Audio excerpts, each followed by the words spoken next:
In a shifting world, nations unite against Western dominance, an underreported geopolitical pivot. Yeah, Yeah, we so just they had it. just had the summit. It hasn't been covered largely in the Western media, which is kind of normal.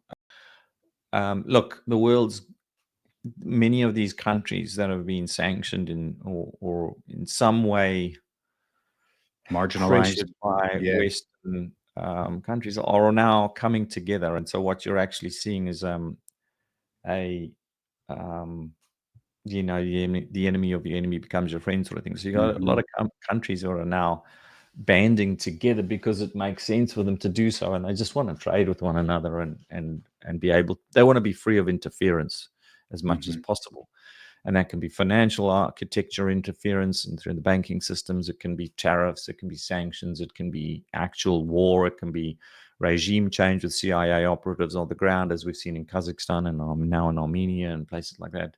Anyways, so that I suspect was a large underpinning to a lot of the why this has been this cooperation has actually been, from what I can tell, quite successful. It certainly had a huge turnout and that.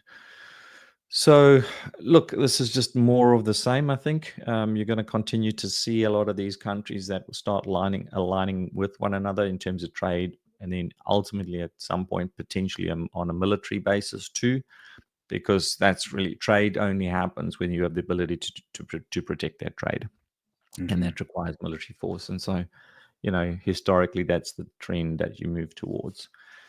Um, and yeah, so then the question then it just becomes, how do you allocate your capital and who, where, how, and what, and that's all the things that we try to cover.